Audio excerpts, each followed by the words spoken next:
Bienvenue à notre série de programmes dont le thème est le défi de la croix. Nous avons parcouru pendant ces dernières semaines comment notre identification à cette croix de Christ, c'est quelque chose de très important.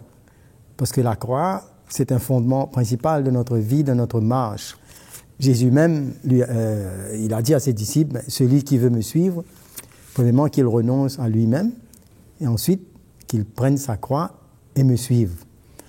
Donc, lorsque nous avons parcouru tous ces différents aspects et les domaines de notre vie chrétienne, nous réalisons la puissance de cette croix. Jésus a donné sa vie, il a payé un prix pour nous racheter. Et maintenant, lorsque nous nous identifions à lui, nous avons parlé, par exemple, du salut. Comment le salut? Premièrement, c'est à la croix. Jésus a payé le prix. Mais maintenant, comment nous continuons à porter cette croix? Nous continuons à nous identifier à sa mort et à sa résurrection.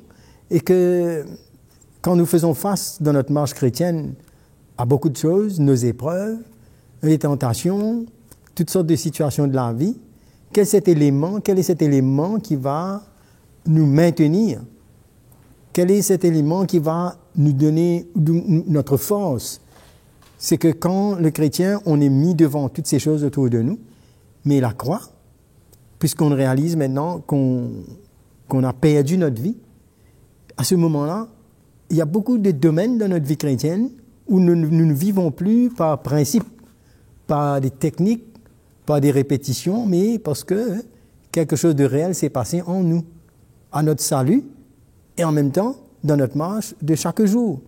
C'est comme cela que Paul a dit aux Corinthiens, qui à un moment donné étaient dans la chair, il y avait la jalousie, les divisions, les querelles, toutes ces choses, le péché. Et Paul a dit, mais je ne veux connaître parmi vous que Christ crucifié. Alors, qu'est-ce qu'il voulait dire?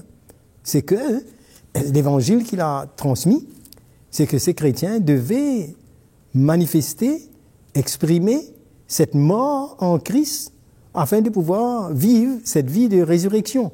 Donc, quand il y avait les choses de la chair qui voulaient se manifester, il y avait cette croix qui pouvait répondre, qui était la solution. Et d'ailleurs, on voit comment l'apôtre Paul, quand il a parlé à ces Corinthiens pour pouvoir régler tous ces problèmes de la chair qu'ils avaient, mais il leur a parlé de Christ crucifié. Ils étaient encore charnels, ce qui fait que notre maturité dans tout ce que nous faisons va dépendre de notre identification à la croix de Christ. Nous voyons que la vie chrétienne est parsemée de beaucoup d'épreuves, de tests, de beaucoup de choses, mais ce qui va nous maintenir dans notre attitude, dans notre vie spirituelle, dans notre marche, pour qu'on puisse produire du fruit, c'est comme Jésus nous dit, mais si le grain de blé ne meurt, il ne peut porter du fruit. Donc cette mort, c'est pas seulement un jour, mais c'est chaque jour nous portons cette marque, cette identification. Et ensuite, comme Jésus, nous avons vu dans nos différents thèmes que nous avons abordés, que ce soit quand nous prenons le repas du Seigneur, nous nous souvenons à chaque fois de notre alliance, de notre mort avec lui, et ensuite pour vivre cette vie de résurrection. On se souvient, on se rappelle, alors que le baptême, c'est une décision qu'on prend pour nous identifier, pour signifier notre identification. Mais le repas du Seigneur, nous venons pour nous souvenir de cette identification. Et tout cela, donc, quand même pour la souffrance qu'on a à vivre, notre foi, même notre prière, on ne va pas prier quand quelqu'un comprend son identification à la croix de Christ, sa prière change. Il ne va pas prier égoïstement pour juste ses besoins, juste lui, mais il y a une maturité qui va venir, et là nous allons chercher la volonté de Dieu, comme Jésus nous a enseigné. On va chercher le plan de Dieu, sa volonté, et non pas les désirs de notre chair, parce que notre chair a été crucifiée. C'est pourquoi il y a une interprétation qu'il faut voir, que quand le Seigneur nous dit « demandez, vous recevrez », mais plusieurs, si on n'a pas cette révélation, on demande tout ce que notre chair désire. Mais alors que la prière est faite pour chercher la volonté de Dieu, lorsque le chrétien trouve son identification à la mort et à la résurrection, n'est-ce pas, cette vie de Jésus en nous. Et nous voyons que dans notre vie chrétienne, il y a aussi cette liberté. Jésus a payé un prix pour qu'on soit libre, et cette liberté vient lorsque nous avons identifié notre vie à Jésus et on ne va pas utiliser notre liberté pour faire ce que nous voulons. Et là, nous revient notre sujet d'aujourd'hui, ce sera la vie de Christ en nous. J'aimerais, juste pour commencer, voir un passage dans Ésaïe, le chapitre 53, le verset 10, qui nous dit « Il a plu à l'Éternel de le briser par la souffrance. Après avoir livré sa vie en sacrifice pour le péché, il verra une postérité et prolongera ses jours, et l'œuvre de l'Éternel prospérera entre ses mains. » Nous voyons, après avoir livré sa vie en sacrifice pour le péché, il verra une postérité et prolongera ses jours.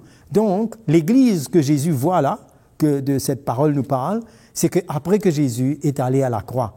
Donc, la vie de Christ en nous commence à cette croix, et lorsque nous nous identifions, nous allons voir cette vie se manifester. Et là, on va retrouver tout de suite le pasteur Mickey qui va nous parler de cette vie de Christ en nous. Jésus-Christ comme sauveur et son sacrifice sur la croix, ça devait être le résultat de ses souffrances, de sa vie donnée pour le salut de l'humanité. Ben, nous aussi, je crois que Jésus a donné l'exemple et nous a montré là le chemin. Le chemin de la chrétienté, le chemin de la vie. Le moyen, si tu veux, de pouvoir expérimenter, transporter, transmettre cette vie de résurrection. Tu vois? Donc, quand nous regardons à cela, la résurrection de Jésus, son élévation à la droite du Père, est-ce que nous pouvons dire que c'est la suite? La suite de son sacrifice, la suite de sa mort et de sa résurrection. Sa résurrection l'a permis maintenant, par la suite, d'être élevé à la droite du Père. L'apôtre Paul nous parle de cela dans Philippiens, chapitre 2.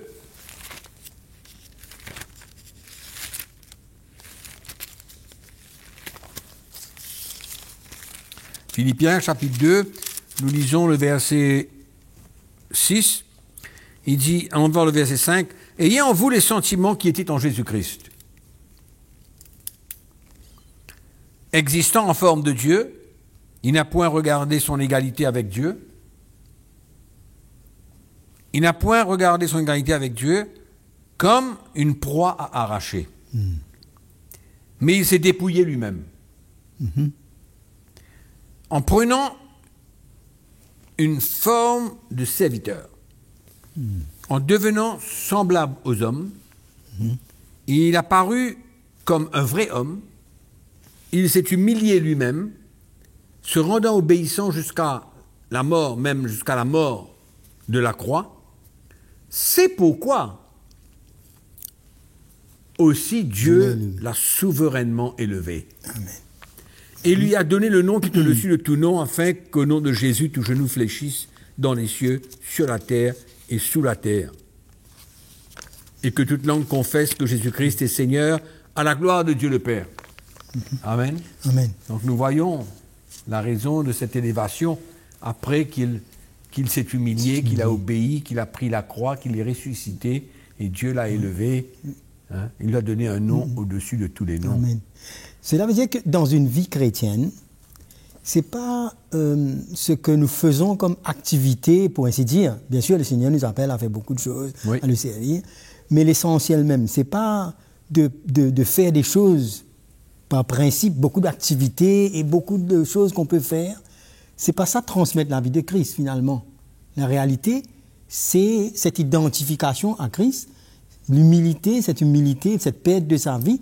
C'est ça qui va ouvrir la porte pour que cette vie puisse s'émaner de nous. Oui, exactement, tu as raison. Tu as raison, parce qu'on peut faire beaucoup de choses et ne rien ressentir.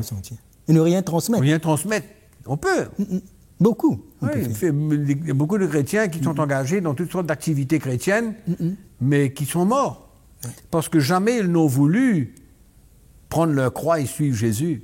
Ou alors on disait que jamais ils n'ont su qu'il fallait mettre leur vie sur l'autel, qu'il fallait se renier soi-même, Et donc, ils ont fait beaucoup de choses. C'est comme ça que beaucoup de chrétiens se découragent parce qu'à un moment donné, ils font, mais finalement, ils ne ressentent pas une satisfaction dans leur cœur.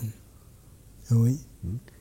Au fait, le chrétien qui transmet la vie de Jésus-Christ, on peut même dire l'onction de Dieu, le ministère de l'Esprit, c'est ça qui nous donne cette satisfaction que nous sommes en train de travailler avec Dieu. Cette richesse. Nous sommes en train de transmettre sa vie, son cœur. C'est ça qui fait notre joie. Et je crois que quelqu'un qui transmet cette vie et qui porte cette vie, ben, il est prêt même à souffrir, il est prêt à accepter la perte de sa vie et l'opposition et beaucoup de choses parce qu'il y a une consolation, cette richesse qu'il transporte, il sait qui il est. Il y a un prix à payer, comme on dit. Il y a un prix à payer. Oui. Ce n'est pas parce que Jésus a tout accompli à la croix que nous avons besoin de simplement nous asseoir et croire que tout va bien se passer et que nous allons manifester la puissance de Dieu, la vie de Jésus, l'onction de Dieu, sans rien faire. On ne peut pas juste se tenir et dépendre simplement de ce que Jésus a fait, sans que nous-mêmes nous puissions le suivre en prenant notre croix. C'est pourquoi Jésus a dit, encore une fois, on répète ce même verset. Si quelqu'un veut me suivre, il a besoin de prendre le même chemin. Prends ta croix. Jésus a tout perdu. Il a accepté de perdre sa gloire, il s'est humilié, il a pris la forme d'un serviteur. Il a été obéissant jusqu'à la mort de la croix.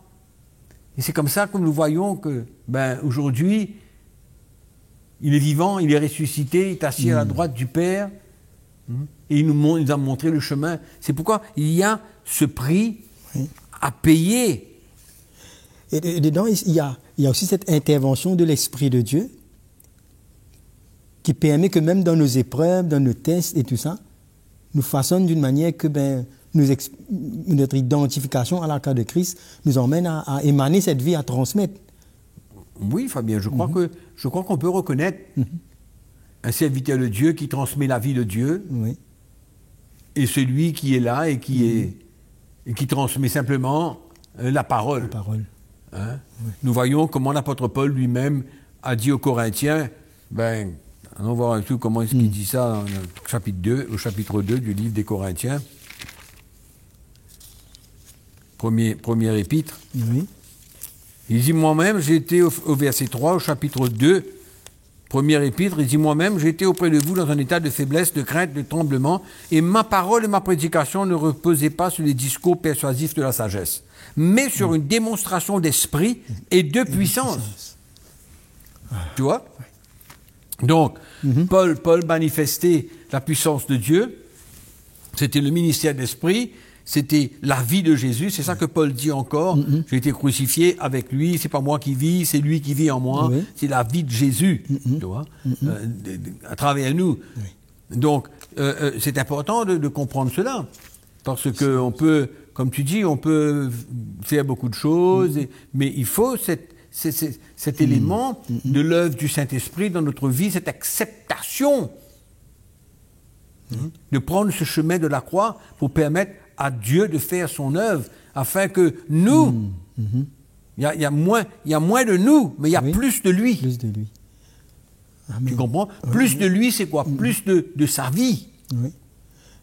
Christ en nous, l'espérance de la gloire. C'était ça, le mystère extraordinaire. Que Christ puisse venir habiter en nous, vivre en nous, et que nous puissions transmettre sa vie. Et que Jésus soit glorifié à travers nous, soit manifesté à travers nous, soit connu à travers nous, son cœur soit manifesté à travers nous. D'accord. Tout ça, il y a un prix à payer. D'accord. Allons dire que quand Jésus dit allez partout, allez faites des disciples. Je crois que ça rejoint un petit peu comment on fait les disciples. C'est pas, on ne transmet pas simplement une connaissance, mais on transmet la vie pour pouvoir faire des disciples, non? Mais Jésus a dit que quelqu'un n'est pas digne d'être mon disciple s'il n'est pas prêt à prendre sa croix. Alors, comment il va faire des disciples? Tu ne veux pas faire des disciples si tu ne peux pas ta croix. Tu peux te proclamer, moi je suis un disciple de Jésus, je fais ça, je fais ça, je fais ça. Voilà mon activité, j'ai ministère d'intercession, j'ai ministère de chant, j'ai ministère de musique, j'ai ministère de cela. Mais où est la vie de Jésus? Si tu n'es pas prêt à prendre ta croix, il n'y a rien. Tu comprends? Donc, moi, dernièrement, j'ai entendu une prédication, j'ai entendu un prédicateur dernièrement, sur une des chaînes de télévision chrétienne. Il a déclaré qu'il voulait faire tomber du ciel le feu pour consumer tous ceux qui s'opposaient à lui et à son Église. Ah bon? Ah bon? Consumer. Que le feu descende du ciel et consume tous ceux qui s'opposent à lui et à son Église. D'où tu as ça? Ouais. Oui. C'est quand même... Oui. C'est quand même aberrant. C'est quand même quelque chose d'extraordinaire d'entendre un prédicateur. Moi, je pense que quand cette personne, il n'a jamais compris la révélation de l'Évangile. Oui. Le cœur de Jésus. Il n'a jamais compris que c'est quelqu'un de charnel, qui n'a jamais su qu'est-ce que c'était que de mourir à ses désirs et à ses passions. On voit là la manifestation de la chair complètement. Hein? Alors, on ne voit pas un cœur brisé, on ne voit pas un cœur contrit, on ne voit pas quelqu'un qui est prêt à accepter la persécution, l'opposition de la part des autres, mais c'est quelqu'un qui réagit à la seconde. Quand quelqu'un se pose à lui, à son Église, il fait descendre du feu, du ciel, pour consumer ces gens-là. Oui. Mais alors que Jésus, la Bible nous dit, il s'est abaissé, il s'est humilié. Hein? Ah oui. Non, moi je crois que quand on voit quelqu'un réagir comme ça, il n'a aucune idée comment, allons dire, il doit renoncer à sa propre vie, il doit crucifier sa chair avec ses désirs, qu'il doit s'identifier avec Jésus, cette identification avec Jésus, dans ses souffrances, de subir l'opposition, de perdre sa vie, de s'humilier dans une situation comme ça, de laisser le Seigneur le défendre. Oui. Et tout ça, on voit bien que cet homme n'a jamais voulu laisser le Seigneur briser son orgueil. Il a manifesté son orgueil, il a manifesté allons dire, cet élan des désirs de sa chair. Il voit les choses tellement simplement. Quelqu'un s'oppose à moi, je fais descendre du ciel et bang, on consume, que le feu le consume complètement. Donc, c'est fou de penser comme ça. On voit réellement l'état. Et moi, je pense que les chrétiens doivent réagir un peu et apprendre à ne pas accepter n'importe quoi. N'importe quelle doctrine, n'importe quoi, et on lit un truc dans la parole de Dieu, et puis on balance ça comme ça. Mais c'est grave d'emmener le peuple de Dieu à comprendre que c'est la manière que le serviteur de Dieu doit réagir. C'est une espèce d'autorité dans la chair. Jamais. On voit que c'est un homme qui ne sort pas sur l'autel. Non. Il ne sait pas ce que c'est que d'offrir sa vie en sacrifice, que de s'humilier. Il ne sait pas. Alors que tu parles de ça, tu parles d'un cœur brisé, un cœur contrit. C'est un cœur qui est allé à la croix et que Dieu, comme dans la dernière session, on avait parlé comme l'argile dans la main du potier, n'est-ce pas? Comment on va transmettre la vie de Christ si on n'a pas de forme, si Dieu ne nous forme pas, s'il ne travaille pas notre vie? Qu'est-ce qu'on va transmettre? Oui. N'est-ce pas? Mais c'est clair, Fabien. Moi, je vais donner un petit témoignage. Au début des années 2000, j'avais visité une église en Afrique et là, j'ai rencontré le pasteur.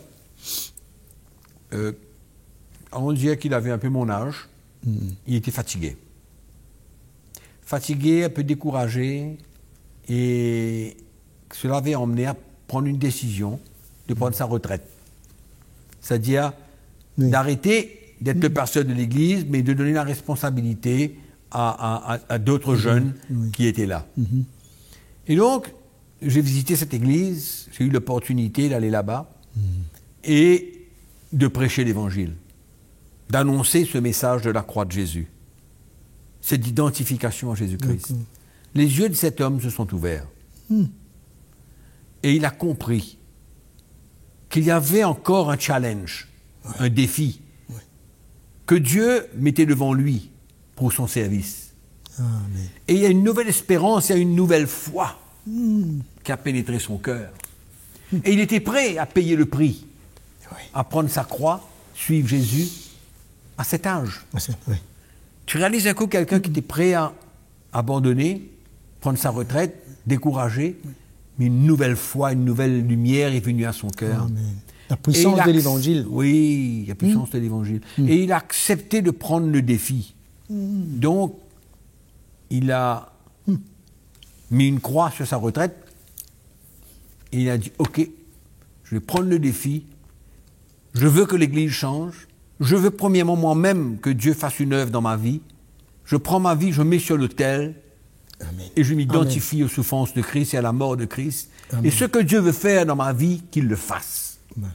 Et aujourd'hui, il est toujours là. Amen. Ça fait plus de Amen. 10 ans. Ouais. Il est toujours là. Bon, allons dire qu'il n'a pas la même force Oui. qu'il avait, mais il est encouragé. il est encouragé.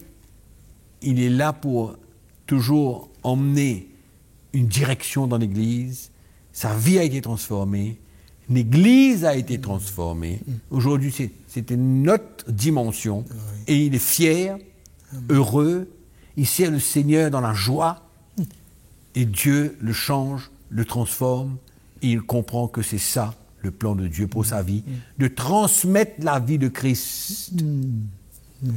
Mais Fabien, aujourd'hui, toi tu es un prédicateur de l'Évangile, comme moi. Mais qu'est-ce qu'on veut dans le ministère? On veut transmettre la vie de Christ, on veut voir l'Église grandir, on veut voir les chrétiens bien s'épanouir. Exactement. Quel prédicateur aujourd'hui, s'il est vraiment appelé de Dieu, Oui. répond à l'appel de Dieu, ne voudrait pas servir à Dieu en manifestant la vie de l'Esprit, L'esprit. la vie de Christ? Qui ne voudrait pas cela? Bien sûr. Quel prédicateur sincère qui ne refuserait de prendre sa croix, qui refuserait de s'identifier à Jésus-Christ dans ses souffrances, dans sa mort, avec le seul but, c'est de pouvoir servir Dieu, servir le peuple de Dieu, transmettre la vie de Jésus-Christ, comme Paul dit, la mort agit en moi, la vie agit en vous. Paul transmettait la vie de Christ, la vie de l'Esprit, la puissance de l'Esprit dans ses prédications. Et le peuple de Dieu était encouragé. Oui. Moi, je me souviens, j'ai connu les deux. J'ai connu servir Dieu, où Dieu m'a utilisé, mais à un moment donné, je sentais que mes prédications étaient devenues un peu secs. Oui. Les prédications sèches. Il n'y avait pas de vie. Il y avait de la connaissance, il y avait, comment dire, le charisme, si tu veux, mais il n'y avait plus de la vie de l'Esprit, il n'y avait plus cette vie de Christ. Oui. Je me souviens, on avait vécu tout ça. Mais oui, Mais Fabien. tu sais, Mickey, cette époque, moi j'aimais prier, prier et prier, jeûner dans toute situation, la parole, beaucoup de choses. Mais j'étais, à la fin, quand l'évangile est venu comme cela, c'est là que j'ai réalisé que j'essayais de remplacer. Il n'y a rien de mal à prier, il n'y a rien de mal à jeûner, il n'y a rien de mal à l'école biblique. Il faut. Il n'y a pas de problème. Mais j'ai réalisé que je butais. Parce que quelque part, il y avait cette mort qui devait se passer, ce brisement qui devait se passer. En fait, l'évangile J'étais était comme une fatigué. simple communication. Oui, c'est tout. On transmettait une communication. On communiquait ce que Dieu disait. Oui. Et quand les choses n'aboutissaient pas, on réagissait aussi dans la chair et tout. Mais il y a eu ce brisement quand l'évangile est venu comme ça. Là, c'était plus une transmission de connaissances, mais c'était le cœur de Jésus. Et on arrive encore toujours à avoir soif de ça. Amen. De s'humilier à chaque fois, Amen. de réaliser que c'est ça qu'on a besoin Ouais. pour nourrir l'Église. C'est la prédication de la croix. Oui. Amen. Qui est la puissance de Dieu. Oui, donc.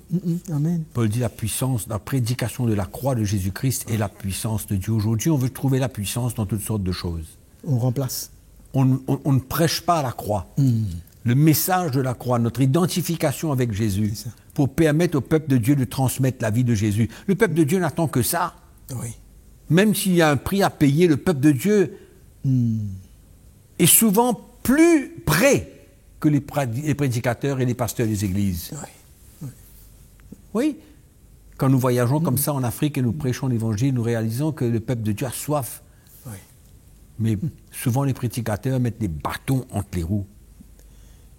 Moi, comme je te dis, aujourd'hui, je n'ai jamais autant ressenti la vie de Christ à travers le ministère que depuis que, comme tu viens de mentionner tout à l'heure, nous avons accepté de prendre la croix, de suivre Jésus. Amen. Et d'expérimenter cette œuvre de Dieu en nous. Oui. Avec cette mort, cette souffrance. Ça fait mal souvent quand l'orgueil est brisé. Mais la joie de pouvoir manifester la vie de l'Esprit, la vie de Christ et de voir le peuple de Dieu grandir. En plus, avec ces persécutions et tout ce qu'on a subi. Il faut ça. C'est pas quelque chose en plus, ça. Ah oui. Il faut. Ah oui. Que ça fait partie de cette identification avec Jésus. Mais c'est un peu comme quand Paul dit, mais la mort agit en nous et la vie agit en vous. Oui. Ça ressemble. Oui, cette transmission de sa vie. Oui. C'est merveilleux. Tu vois? Et le peuple de Dieu aime recevoir ce vrai évangile, cet évangile simple. Oui. Et je crois que l'Église aujourd'hui, avec cet évangile, je crois qu'il n'est pas seulement nourri avec ce que nous transmettons dans la parole, mais avec la vie que nous portons. Amen. Il voit devant eux des hommes et des femmes brisés. Des exemples. C'est ça, non? C'est ça que quelque part Paul transmettait. Exactement. Il était un modèle. Ce n'étaient pas des gens parfaits, non. Et nous avons besoin de désirer être des modèles et des exemples pour le peuple de Dieu. Oui. De par ce que nous transportons, cette attitude de de par cœur. le changement qui se passe en nous, le peuple de Dieu voit, reconnaît. Oui. C'est pourquoi tout ce que nous avons pu parler pendant toutes ces sessions, Fabien, nous revenons à la croix. Oui. Et on ne peut pas fuir ces choses-là. C'est pourquoi, aujourd'hui, l'Église a besoin de rentrer dans une nouvelle dimension. Et je prie que les pasteurs, les serviteurs de Dieu ont le courage. Ils ont le courage de permettre à Dieu, par sa grâce, de les aider à comprendre que la croix de Jésus-Christ, c'est la chose la plus importante. Que le message de Jésus-Christ et Jésus-Christ crucifié est la solution pour l'Église aujourd'hui. Amen. Pour préserver le peuple de Dieu. Alléluia. Et garder la saine doctrine au milieu de l'Église. Amen. C'est vrai, Mickey. Je crois que la croix, c'est le point central de notre vie chrétienne. Amen. Et je crois que l'Église a manqué cela. Et on a besoin de faire un retour à cette croix, le Christ crucifié, notre identification à Jésus. C'est le défi. Ce sera... Tout notre partage, Voilà. c'est quoi? C'est le défi de la croix. Et c'est un défi pour les pasteurs, c'est un défi pour les serviteurs de Dieu, c'est un défi pour les chrétiens. Oui. Amen. De prendre notre croix Amen. et de suivre Jésus-Christ. Amen. Et vous qui nous suivez, on est persuadé que vous saisissez que c'est le chemin. Jésus veut bâtir son Église avec cette révélation de notre identification à la croix de Christ. On va se revoir bientôt. Que Dieu vous bénisse.